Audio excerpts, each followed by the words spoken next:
नमस्कार, मी राजेंद्र शहापूरकर आणि आपण पाहतात बुलंद निर्भीड आवाज जनतेचा.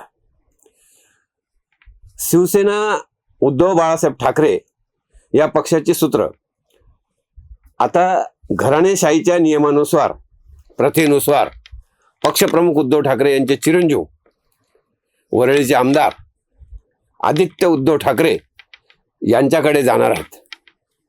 येत्या 19 जून रोजी पक्षाच्या 60व्या वर्धापन दिनी अधिकृत घोषणा होणार असल्याच्या बातम्या आहेत.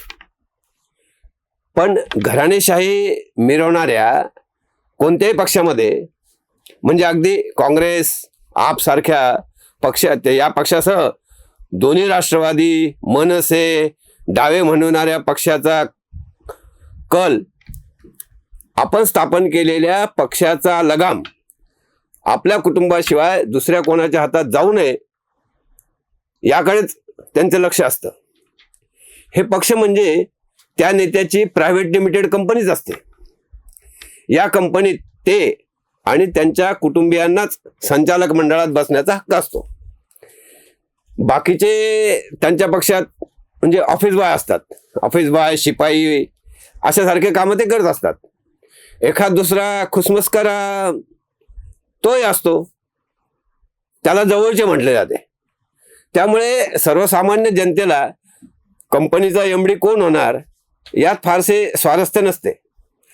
त्याबद्दल कोणाच्या मनात काही शंका बिंकाही नसतात. त्यामुळेच उभाटाची सूत्रे आदित्यकडे जाणार की तेजसकडे येणार हा काही सर्वसामान्य उभाटा कार्यकर्त्यांना पडणारा प्रश्न नाही. असलाच तर आदरणीय वहिनीसाहेब आणि वंदनीय उद्धवजी यांचा हा प्रश्न आहे. आता एखादा लवंडा अधूनमधून अशा गोष्टी सुद्धा सवयीप्रमाणे थोबाड घालीत असतो, पण असते एखाद्याला अशी सवय. आता 60त आहेत, ती जाणार थोडीच आहे. अहो, आपल्या चंद्रकांत भाऊराव खैरे यांनी सरस्वती भुवनच्या भव्य पटांगणावर साधारणतः 20-25 वर्षापूर्वी भैयू महाराजांच्या साक्षीने या तेव्हाच्या विशीतल्या पोराचे पाय धरले होते. हो, हे नौखं पोर इतकं लाजलं होतं तेव्हा की काय सांगावं. तर हे असं काही बाई आठवत जातं बघा. विशेष म्हणजे इतकी चाटीगुरू करून सुद्धा खैरेंना डावलून प्रियंका चतुर्वेदीलाच घेतलं ना त्यांनी. हे बसले जिबल्या चाटीत. आता पक्षात हयात घालवणारे आमदार, मंत्री, खासदार यासारखे राहणारे बुजुर्ग नेते हे जर असं करत असतील तर कार्यकर्ते कसे निपजतील सांगा बरं तुम्ही. बरं, हे असे होते पहा. म्हणजे आदित्य ठाकरे कार्याध्यक्ष होणार या बातमीबाबत बोलत होतो आणि मध्येच खैरे टपकले. सवय असते एखाद्याला मध्येच टपकायची. दुसरं काय तर झिरपलेली मिळालेली सूत्रांच्या हवालेने जी माहिती आली ती अशी आहे की राज्यसभा निवडणुकीच्या वेळी आदित्य मर्जी हे माहीत असून सुद्धा सकाळच्या भोंग्याने शरद पवार यांचे नाव पुढे करून आदित्यला अगदी नाजूक प्रसंगी चित केले. त्याचे परिणाम मातोश्रीवर झालेल्या खासदारांच्या बैठकीत उमटले. कुणीतरी कोणाची तरी गच्ची धरली अशा एक ना अनेक बातम्या त्या काळात कानावर पडत होत्या. भोंग्याच्या एका डबड्याने सबकुछ नॉर्मल झाल्याची शॉर्ट रीलही केली होती. पण ठाकरे अपमान विसरत नाही बरं.